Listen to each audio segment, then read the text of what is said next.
Assalamualaikum warahmatullahi wabarakatuh. Di sini kita akan belajar tentang kemajuan peradaban Islam di Daulah Utsmani. Kebangkitan Daulah Utsmani tidak lepas dari melemahnya kekuasaan Daulah Abbasiyah pada ujung yang paling kritis. Lahirnya pemimpin-pemimpin hebat menjadikan Daulah Utsmani sebagai penguasa dunia yang kembali mengangkat kejayaan Islam dan peradabannya. Di antara para penguasa Daulah Utsmani, generasi kedua yang membawa ke puncak kejayaannya adalah yang pertama Muhammad. Berkat usahanya yang gigih, Muhammad I berhasil mengangkat citra Daulah Utsmaniyah sehingga dapat bangkit kembali, yaitu dengan menyusun pemerintahan, memperkuat tentara, dan memperbaiki kesejahteraan kehidupan masyarakat. Selanjutnya, Murad II.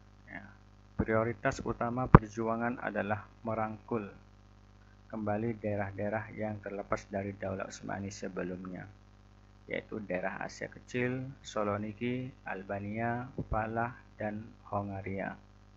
Sultan Murad II membuat istana penguasa bernuansa akademis. Hal tersebut dilakukan agar kegiatan keilmuan tetap berkembang pada zamannya. Kemudian Muhammad II Al-Fatih. Muhammad II Al-Fatih berhasil menguasai Konstantinopel dengan perencanaan dan persiapan yang matang dan juga strategi yang baik. Kota Konstantinopel jatuh ke pangkuan umat Islam pada 20 Jumadil Ula.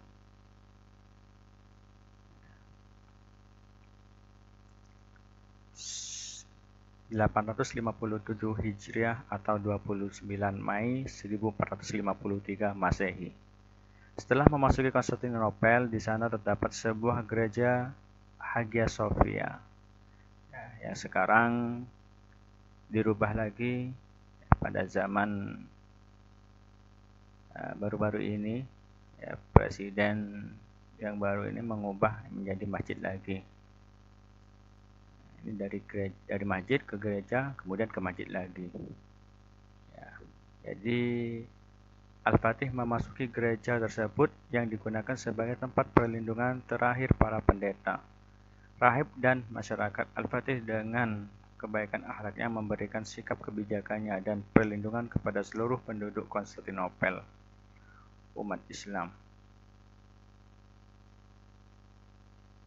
Akhirnya kota-kota Konstantinopel dijadikan sebagai ibu kota kerajaan Turki Utsmani dan namanya diganti menjadi Istanbul atau kota Islam yang kemudian dikenal dengan nama Istanbul. Bayezid II. Bayezid II sangat perhatian terhadap pembangunan dan sarana umum, takaya, zawiyah, tempat-tempat berkhalwat para sufi. Kesejahteraan para guru atau pengajar juga sangat diperhatikan. Salim I. Salim I merupakan salah satu penguasa Utsmani yang paling berhasil dan dihormati, giat, dan bekerja keras.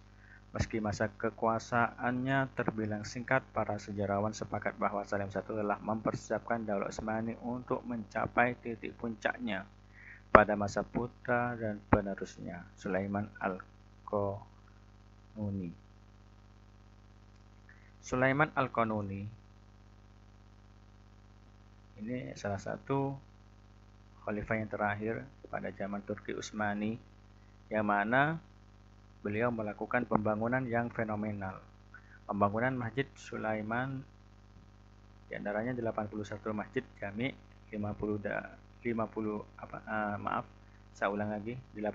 masjid jami, 52 masjid kecil, 55 madrasah, 7 asrama pelajar, 5 buah takiyah.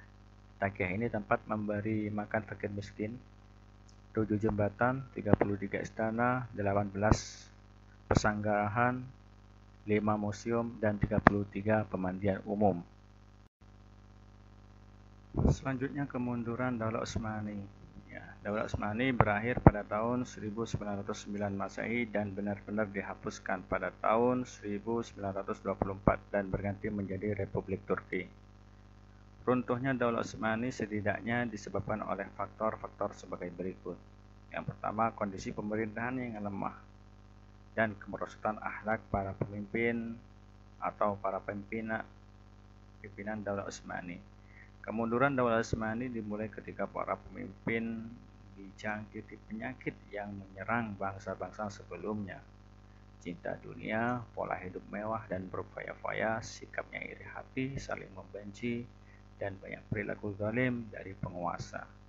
Banyak masyarakat yang terlena dengan gemerlap dunia, namun banyak juga yang merana dan terbelenggu dalam jurang kemiskinan, sehingga lambat laun banyak yang meninggalkan nilai-nilai agama dan sosial. Yang kedua, melemahnya kekuatan militer dan serangan dari bangsa Eropa.